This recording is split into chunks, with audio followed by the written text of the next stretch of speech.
Hey friends, welcome to study coach makes your dream true. मैं हूं राहुल और आप सभी का फिर से डेली करंट अफेयर्स के 65वें सेशन के अंदर में बहुत बहुत स्वागत करता हूं। दोस्तों, जैसा कि आप सभी को पता है कि आज का डेट है 17 अप्रैल 2020 और आज के दिन का जितना भी इंपॉर्टेंट करंट अफेयर्स बन सकता था वो सारा इंपॉर्टेंट करंट अफेयर्स मैं आप लोगों के लेके आ चुका हूं। और ये जो सारे करंट अफेयर्स रहेंगे दोस्तों, उसके पीछे में जितने भी इंपॉर्टेंट फैक्ट्स रहेंगे वो भी मैं इसके अंदर में आपको बताने वाला हूँ। तो आप लोग जरूर वीडियो को लाइक और शेयर जरूर कीजिएगा अपने दोस्तों के साथ। अगर आप चाहते हो कि आज के क्लास के पीडीएफ भी आपको प्राप्त करना, तो उसके लिए आपको सिंपली डिस्क्रिप्शन बॉक्स में लिंक प्रोवाइड कर दिया गया है इस क्लास के पीडीएफ का। आपको वहां से सिंपली डाउनलोड कर सकते हो। अगर चैनल पे पहली बार आए हो तो चैनल को सब्सक्राइब करके बेल के आइकन को जरूर दबा लीजिएगा, ताकि हमारे चैनल के द्वारा जो भी वीडियोस अपलोड की जाए आपको उसकी नोटिफिकेशन सबसे पहले मिल जाए। चलिए स्टार्ट करते हैं सबसे पहले क्वेश्चन के साथ। हमारा आज का सबसे पहला क्वेश्चन ये है कि हाल ही में people's bank of China PBOC ने किस बैंक में 1% हिस्सेदारी खरीदी है। आपको यहाँ पर बताना है कि पीबीओसी यानी कि पीपुल्स बैंक ऑफ चाइना ने किस बैंक में जो है 1% की हिस्सेदारी खरीदी है। आपके ऑप्शंस यहाँ पर दिए हुए और बिल्कुल सही आंसर आपका सी यानी कि एचडीएफसी है। एचडीएफसी के अंदर में पीपुल्स बैंक ऑफ चाइना ने 1% की हिस्सेदारी खरीदी है। और इनसे रिलेटेड जो भी चीजें हैं मैं आपको अब यहाँ पर बताने वाला हूँ, तो ध्यान से इसको समझने की कोशिश कीजिएगा। देखिए, सबसे पहले तो आपको ये समझ में आना चाहिए कि यहाँ पर जो हिस्सेदारी यानी कि जो शेयरिंग खरीदी है कितना परसेंट, तो 1% खरीदा गया। किसके द्वारा? तो चाइना बैंक के द्वारा खरीदा गया, पीपुल्स बैंक ऑफ चाइना के द्वारा खरीदा गया। ये चीज क्लियर है। अब यहाँ पर बात हुई है किसका खरीदा है, तो एचडीएफसी का। एचडीएफसी का फुल फॉर्म बहुत बार आपको एग्जाम में देखने को मिल जाएगा कि पूछा जाता है। तो एचडीएफसी का फुल फॉर्म मैं बता देता हूँ, हाउसिंग डेवलपमेंट फाइनेंस कॉर्पोरेशन होता है। फिर से बोलता हूँ, हाउसिंग डेवलपमेंट फाइनेंस कॉर्पोरेशन होता है। ठीक है। अभी मौजूदा जो इसके सीईओ है वो कौन है, तो सीईओ जो इसके हैं एम मिस्त्री जो है, इसके पूरा नाम है तो कैकी एम मिस्त्री पूरा नाम है। ये अभी सीईओ मौजूदा है। और प्रबंध निर्देशक कौन है, तो रेणु सूद जो है, पूरा नाम अगर बोले तो रेणु सूद कनाड है। ठीक है। तो रेणु सूद कनाड जो है ये भी एचडीएफसी के प्रबंध निदेशक के रूप में कार्य कर रहे हैं। तो इतनी सारी चीजें जो है आपको इसके अंदर में याद रखनी है। अगले क्वेश्चन के बढ़ते हैं। अगला क्वेश्चन है, हाल ही में किसे यूनियन बैंक ऑफ इंडिया के नए कार्यकारी निर्देशक के रूप में नियुक्त किया गया है। आपके ऑप्शंस यहाँ पर दिए हुए हैं और आपको सही आंसर इसका बताना है। तो दोस्तों, इसका जो सही आंसर है वो है आपका विरूपाक्ष मिश्रा, यानी कि डी नंबर आपका बिल्कुल सही है। किसके? तो याद रखिएगा, यूनियन बैंक ऑफ इंडिया के नए कार्यकारी निर्देशक के रूप में नियुक्त किया गया है। अब देखिए, अभी यहाँ पर गाइज, यहाँ पर एक ऑप्शन में आपको दिख रहा होगा एस एस मल्लिकार्जुन राव। ये कौन है? तो आप सभी को पता होना चाहिए गाइस कि एस एस मल्लिकार्जुन राव जो है ये आपके पंजाब नेशनल बैंक, ठीक है, पंजाब नेशनल बैंक की स्थापना कब हुई थी, तो बताइए मुझे। 1894 के अंदर में। इसके ये क्या है, तो इसके ये एमडी और सीईओ है। याद रखिएगा, फिर से बोल रहा हूं मैं एक बार, ये जो बी नंबर ऑप्शन दिख रहा है आपको, एस एस मल्लिकार्जुन राव, ये जो है पंजाब नेशनल बैंक जिसकी स्थापना 1894 के अंदर में हुई थी, इसके एमडी और सीईओ है। आपको ये चीज पता होना चाहिए था। ठीक है। और कर्नाड कौन है, तो अभी मैंने आपको बताया पिछले स्लाइड के अंदर में कि ये कौन है, तो प्रबंध निर्देशक है किसके? एचडीएफसी के। ठीक है, रेणु सूद कर्नाड। अब चलिए हम लोग इसके बारे में, मैंने यहाँ देखिए लिख दिया है, मतलब आंसर टिक कर दिया। इनके बारे में भी मैंने कुछ लिखा है तो आप देख सकते हो। हाल ही में विरूपाक्ष मिश्रा को यूनियन बैंक ऑफ इंडिया के नए कार्यकारी निर्देशक के रूप में नियुक्त किया गया है। यह नियुक्ति कॉर्पोरेशन बैंक और आंध्रा बैंक का यूनियन बैंक ऑफ इंडिया में विलय होने के बाद किया गया। अब यहाँ पर इंपॉर्टेंट बात यहाँ पर यह भी है कि जो इनका विलय जो हुआ है, विलय मतलब कि किन दो बैंकों के बीच हुआ है। ठीक है। तो यहाँ पर देखना, यहाँ कॉर्पोरेशन बैंक और आंध्रा बैंक का यूनियन बैंक के साथ विलय होने के बाद जो ऐसा हुआ है, और ये विरूपाक्ष मिश्रा जो है ये बनाए गए हैं नए निदेशक। तो आप ये चीज को याद रखिएगा। अब देखिए, अब यहाँ पर मैंने एक करंट से रिलेटेड एक चीजें बताई जो कि मैंने कल के ही करंट अफेयर्स के सेशन में बताया था कि कर्नाटक बैंक के एमडी और सीईओ जो है कल ही के करंट अफेयर्स के मैंने सेशन में बताया था कि हाल ही में नियुक्त किए गए हैं। तो ये देखो कौन है, तो महाबलेश्वर जी हैं। अगर आपने पिछला वीडियो हमारा देखा तो आपको ये बहुत अच्छे से पता होगा कौन है। तो महाबलेश्वर जी को नियुक्त किया गया है। किसका? तो कर्नाटक बैंक के एमडी और सीईओ के रूप में।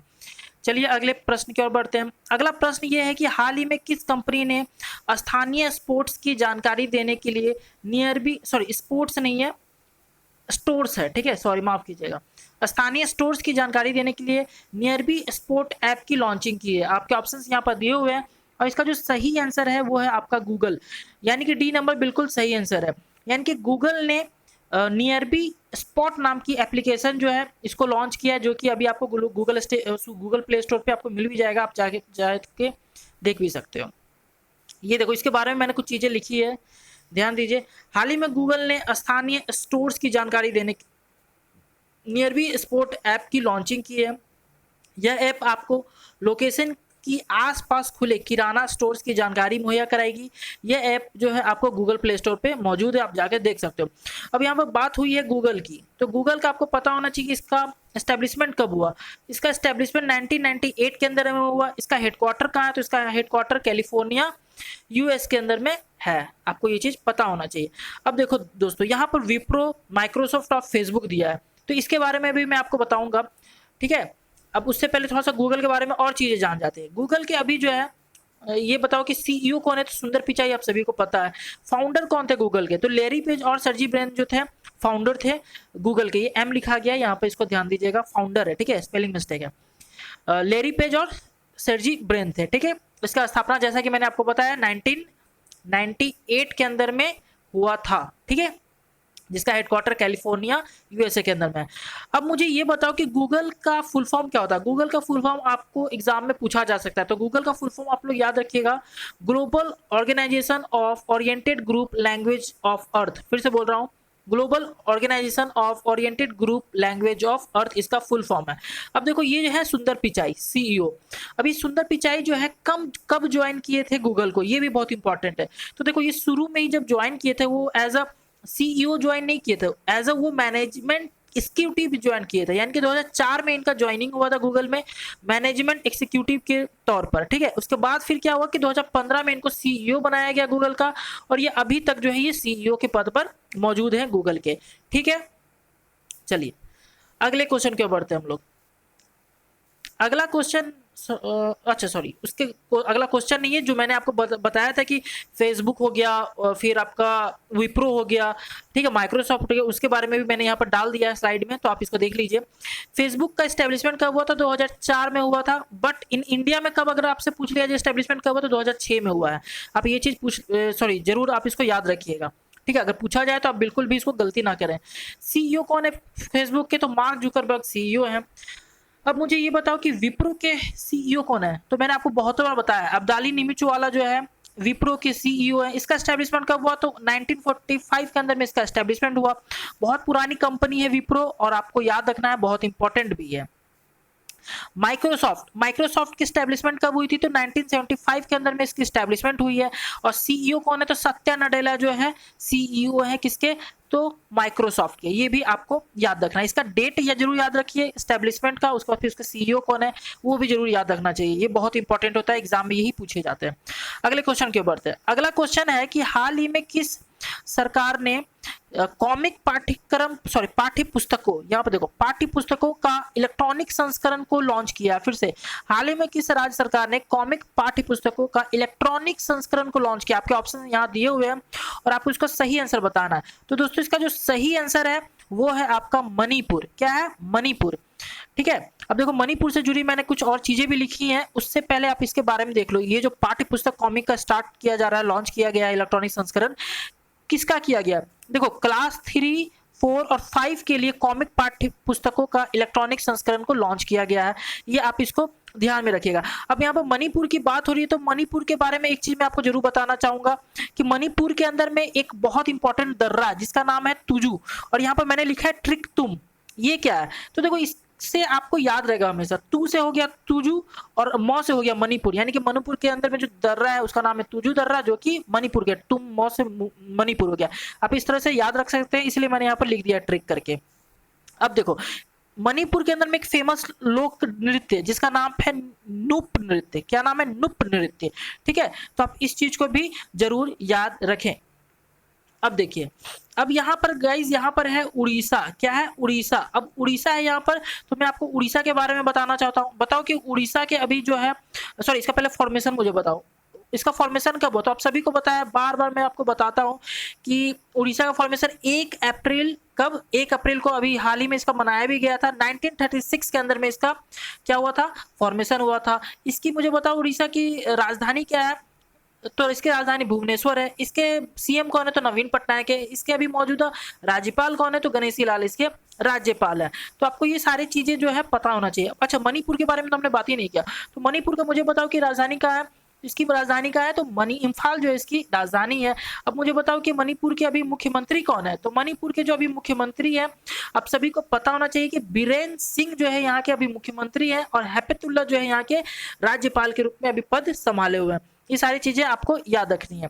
चलिए अगले क्वेश्चन की ओर चलते हैं। अगला क्वेश्चन, हाल ही में किस राज्य में कोविड-19 से संक्रमित मरीजों को कोबोट रोबोटिक्स भोजन और दवाएं दे रही है? कोबोट रोबोटिक्स जो है भोजन और दवाएं दे रही है कोविड-19 से संक्रमित मरीजों को। यहाँ पर ऑप्शन में आपको दिया हुआ है, और आपका सही आंसर जो है वो आपका डी यानी कि झारखंड। झारखंड के अंदर में कोविड-19 से संक्रमित जो है जितने भी हैं, उन सारे को जो क्या किया जा रहा है? कोबोट रोबोटिक्स के माध्यम से भोजन और दवाएं दी जा रही है। ठीक है, अब आपको यहाँ पर पता है क्या? अब यहाँ पर आपको ये पता है कि झारखंड के सीएम और सीएम और यहाँ के राज्यपाल के बारे में कौन है? बताइए यहाँ के सीएम। तो आप सभी को पता है कि यहाँ के जो अभी सीएम है कौन है? तो ये हेमंत सोरेन यहाँ के सीएम है। जबकि झारखंड के अभी राज्यपाल कौन है? तो आप सभी को पता होना चाहिए, द्रौपदी मुर्मू जो है यहाँ की अभी मौजूदा राज्यपाल है। ठीक है, इंपॉर्टेंट चीजें हैं, आपको यहाँ पर पता होना ही चाहिए। ठीक है, अब मुझे बताओ, यहाँ पर केरल भी एक ऑप्शन में है। तो केरल के बारे में मैं भी बता देता हूँ। केरल के बारे में बताइए कि मुझे यहाँ की राजधानी कितनी है, सॉरी कहाँ है? तो तिरुवनंतपुरम में इसकी राजधानी है। 1956 के अंदर में इसका एस्टेब्लिशमेंट हुआ था, और पिनरई विजयनन जो है यहाँ पर केरल के अभी मौजूदा सीएम है, जबकि आरिफ मोहम्मद खान जो है यहाँ के राज्यपाल है। मैं गाइस इतनी बार बता चुका हूँ ये सारी चीजें, तो आपको तो याद हो जानी चाहिए। ठीक है, महाराष्ट्र बचा है, तो महाराष्ट्र के भी बारे में बात कर लेते हैं। महाराष्ट्र की आप सभी को जैसा कि पता है राजधानी मुंबई है। 1960 में इसका फॉर्मेशन हुआ। उद्धव ठाकरे यहाँ के अभी मौजूदा सीएम है, जबकि भगत सिंह कोश्यारी पूरा नाम है इनका। ठीक है, कोश्यारी जो है यहाँ के अभी मौजूदा राज्यपाल है। ठीक है, चलिए अगला क्वेश्चन हमारा आज का ये है कि हाल ही में कोविड-19 के इलाज के लिए किस राज्य ने आयुर्वेद का इस्तेमाल किया है? आपके ऑप्शंस दिए हुए हैं यहाँ। बिल्कुल सही आंसर डी यानी कि गोवा है। गोवा के अंदर में कोविड-19 के इलाज के लिए आयुर्वेद का इस्तेमाल किया गया है। अब इससे जुड़ी मैं और भी बहुत सारी इंपॉर्टेंट चीजें यहाँ पर लिखा हूँ, तो आप इस पर ध्यान दीजिए कि देखो, आयुर्वेद और एलोपैथी क्या दोनों का जो है इसका यूज कर रही है गोवा सरकार। और आपको पता होना चाहिए कि गोवा के मौजूदा मुख्यमंत्री कौन? प्रमोद सावंत। जबकि राज्यपाल कौन है? तो सत्यपाल मलिक को जो है यहाँ का राज्यपाल अभी नियुक्त किया जा चुका है। कब का किया जा चुका है? और अभी जो ये कार्य कर रहे हैं इस पे। पहले ये जम्मू कश्मीर के थे। ठीक है, जब 370 धारा जो है वो हटाई जा रही थी उस वक्त। चलो अब ये मुझे बताओ कि आयुर्वेद के जनक किसको कहते हैं? तो धन्वंतरी को जो आयुर्वेद के जनक कहा जाता है। और आयुर्वेद जो है किस वेद से लिया गया? तो ऋग्वेद हमारा जो कि सबसे पुराना वेद है, और इसी से आयुर्वेद लिया गया है। अब ये मुझे बताओ कि हर साल जो है कब आपको आयुर्वेद दिवस मनाया जाता है? तो आप याद रखिएगा कि दिवाली जब आता है तो उस टाइम हम लोग का धनतेरस भी एक आता है दिन। ठीक है, जिस दिन हम लोग सोना वगैरह जो है खरीदते हैं। और धनतेरस हर एक साल धनतेरस के दिन ही आयुर्वेद के दिवस के रूप में उसको ऑर्गेनाइज करते हैं या फिर ऑब्जर्व किया जाता है। ठीक है, याद रखिएगा हमेशा धनतेरस के दिन ही आयुर्वेद दिवस के रूप में मनाया जाता है हर एक वर्ष। क्लियर?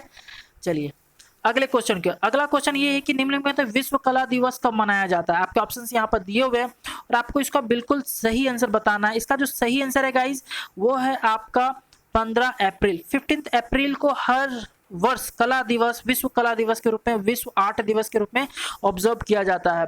अब बताओ कि ये ऑब्जर्व क्यों किया जाता है? सिंपल सी बात है कि कला के क्षेत्र को बढ़ावा देना और प्रचार और प्रसार को बढ़ावा देने के लिए इसको ऑब्जर्व किया जाता है हर एक वर्ष। इसको कौन ऑब्जर्व करती है, कौन बनाती है? तो international association of art IAA जो है इसको बनाती है। इसका हेडक्वार्टर कहाँ है? तो लॉस एंजलिस के अंदर में है।